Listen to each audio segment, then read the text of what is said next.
Okay, we are recording. Once again, good evening, everybody. It is February the 6th, 2020, and this is a MELS 602.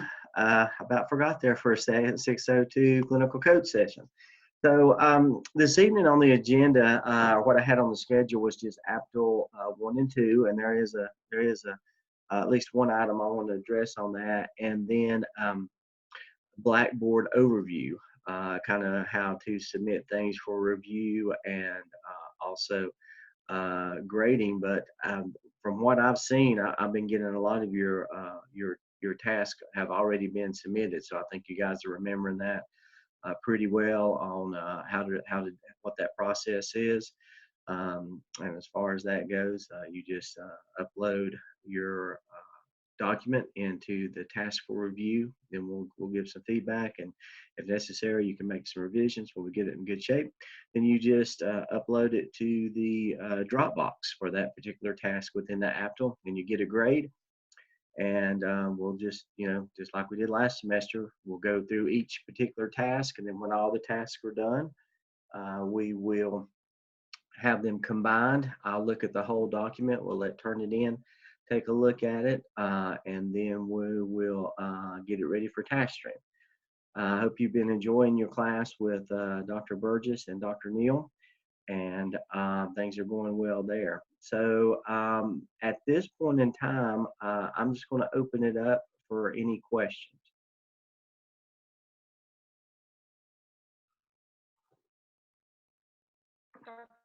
Rose, can you address my question I had about the difference between whether we're doing a survey or I mean, just kind of clarify what we're looking for in task one. I will, Amy, and I appreciate that. And that was kind of a little wrench that was thrown in the works here. Let me share a screen, and I'll go to where the confusion was probably created. First, I'm going to look at the scale handbook. That is the rubric. You should be seeing the scale handbook right now, APTL Task 1. This is the rubric for Task 1. I didn't mean to highlight anything. That should be on the screen. Let me minimize that a little bit so we can get it, most of it on the screen, if not all of it. Right here in Task 1, what you're charged to do is create a literature review with a bibliography reflecting teacher empowerment and leadership best practices. Just like we said when we were online together last time, same thing you did in the APSL. Instead of student learning, though, this is for teacher empowerment. You go out and do that research, and you do it within these areas right here. Once you take that research, you create a checklist. And what I mean by a checklist is kind of like a walkthrough that where you can go through and you can, doesn't necessarily have to be any questions you ask anybody, but just for a visual representation, like is there adequate professional development? Well, check the school's calendar, look at agendas, things of that nature to see if there's adequate professional development. Evaluation of the staff. How's the staff evaluated? You can kind of look for the principal's calendar if they'll give you privy to that, or just kind of what you have observed and how maybe emails that have gone out to from the principal, their assistant principal, on how to schedule on scheduling the evaluations. Are there emails coming out asking for people's opinion on stuff and making decisions? Is the school leadership team active? Are you a member of the school leadership team? What are some of those agendas look like? So it's when I see a checklist, I see it more as a qualitative data gathering. Kind of like when principal goes through walkthroughs and just kind of walk through each classroom, and are these things occurring? So that's what I have always gone by on the checklist, and that it's an instrument that you kind of look visually, not necessarily ask questions or send out a teacher, a variation of the teacher working condition survey, and that's what I look at.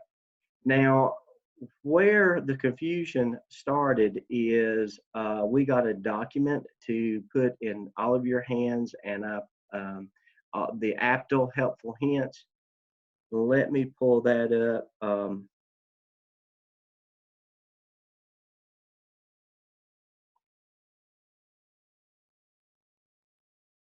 And this is the document that's in Blackboard that the University School of Ed sent to us and said, here's some helpful hints that you can put in your Blackboard shell to help your candidates get the APTL up and going. And if you'll notice on task 1, prompt 2, good information, talks to you about your literature review, 5 identified sections.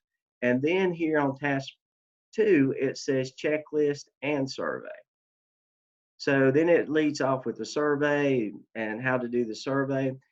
Um, I'm going to be transparent with you and completely frank about this. As I was reading through papers, I look for the checklist. I look for that visual data representation. If it's been a survey, I've kind of said, can you put a checklist with this? And then to satisfy this document here, I was talking to some of you about doing a survey. After talking with Dr. O'Neill and Dr. Burgess, we all got together and just kind of had a communication.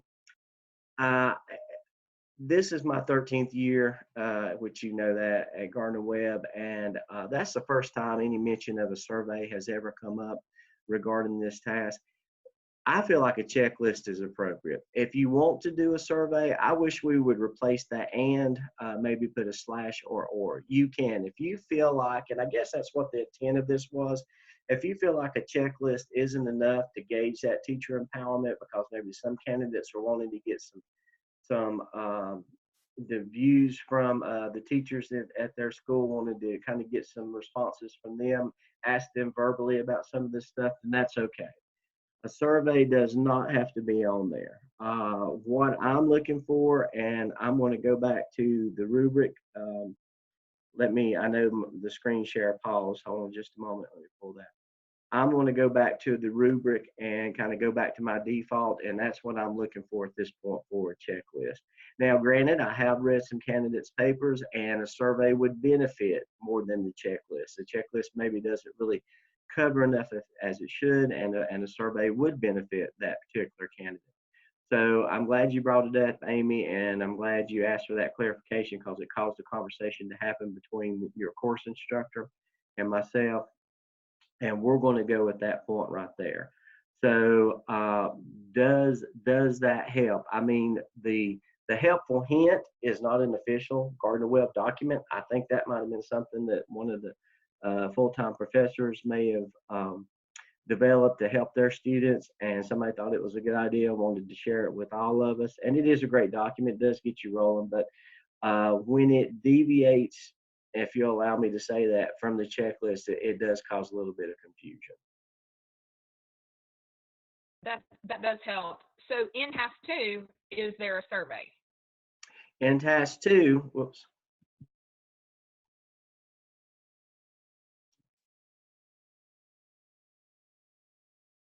No, it's the candidate will describe the data collection. This is when you get together and you look at those gaps of the areas. This goes back to the data and identifying the gaps. There's nothing in the rubric that talks about a survey. You describe how you collected that data. The checklist, the data that you got from the checklist, how you collected that together. How you identified what you collected based on, okay, what you pulled in. When you take that, how does that stand up against the research? If the best practices are this, this, this, and this, and you run this checklist and you do this data gathering and you pull that information in, is what research says best practices being reflected at your school? And as you use additional resources, you cite those, and then you identify those needs. Because at that point in time, what you're going to do past that is you're going to do an action plan to address this. So there is no survey in task 2 as well. Now I have, if you go here, am I sharing that helpful hint survey right now? Okay, thank you. TaskStream has done something with their update, and so there's the share is a little bit wonky than it used to be. So task 2, candidate will use the instruments for task 1 to collect the data. If you're using a survey from task 1, then certainly use that data. as far as I'm concerned, and as far as I've seen in the past, with the candidates that have been as close as last semester, been evaluated on the APTL, where it was just a checklist, this was not an issue. So if you choose to do a survey, that's fine. It's not mandatory. But if you do a survey, you pull in that data. You also pull in the checklist data, and then you talk about each of those, each of the areas, each of the 5 areas, what the kind of go back to what the best practice is and what you found out, and then you identify any gaps there. Any more questions in regard to that? And if I made that as clear as mud, then I apologize, but you could probably sense my frustration a little bit. You guys know me. I know you well enough. I don't want to lead you wrong, and I don't like it when you know, things come out that cause confusion on my part about what I'm looking at. But then in doing that, I cause problems for you, and I do not like that at all. That doesn't sit well with me one bit, because my job here is to help you get through this. It's not to cause you to doubt yourself, or to doubt your abilities, or to confuse you. And I do apologize for that. Anything else on task 1 and task 2?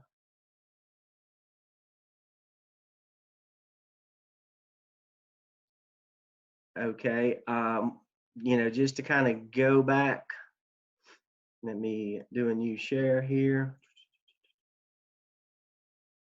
Okay, I'm going to close out this, go to, okay. Any questions about, you know, about this part here? And you should be looking at the Blackboard shell at this point in time. The APTL is going to have 4 tasks. After you finish that, this will be the part where you create an action plan, and that's in general terms. Task 4, you're going to do reflections again.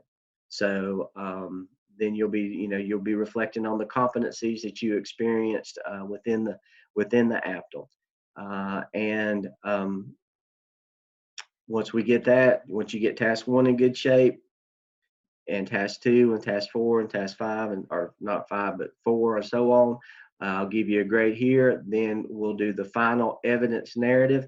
Now I will check with Dr. Burgess and Dr. Neal. Some professors, some course instructors want to do the turn it in process on their end. Some want me to do it on my end. Who I worked with in 602 last semester wanted to do it on their end. So you don't necessarily see a turn it in place here to submit. I'll get with Dr. Burgess and Dr. Neal to see if what their thought is on that, because we're getting, you know, as we approach you turning in that final evidence. If they want the turn it in process to be a part of what I do, then I'll change that assignment, and it will be a final evidence narrative that will also take that document and put it in, turn it in to get your data report on that.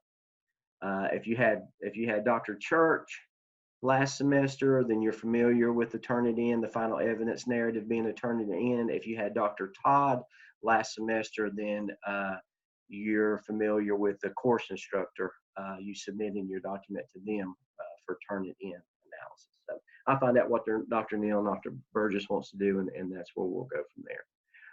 The good news in task stream is no school of ed dispositions for you guys this time around. No competency analysis this time around. Next week or so, we'll talk a little bit more about task stream, and we'll go back into that competency folio. Just remember, kind of get that information stored. And if you want to go ahead and start uploading some artifacts as you're going through this to your competency folio, then you know you're ahead of the game. Also, don't forget your internship hours. Be collecting those as you process through the semester. Okay. Any questions that I can help you with? You guys are the high flyers. You're the A group. You're always here. I appreciate that.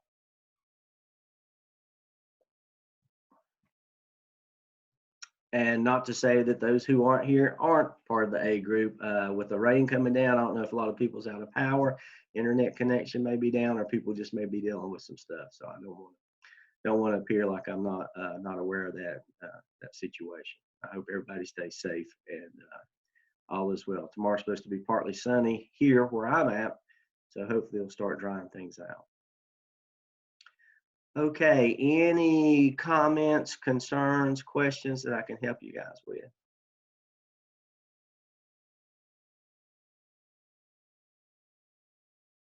Okay, well, thanks for tuning in. As always, reach out to me, email. If we need to Zoom, we'll Zoom. If we need to text, we'll text. If we need to talk on the phone, we'll talk on the phone. Like I said, I hope you guys um, and you stay safe and stay dry. And for those of you who have tomorrow off, don't gloat too much because you have to make that day up later. For those of us who actually have to go in and punch the clock, I know I see you over there, Eric.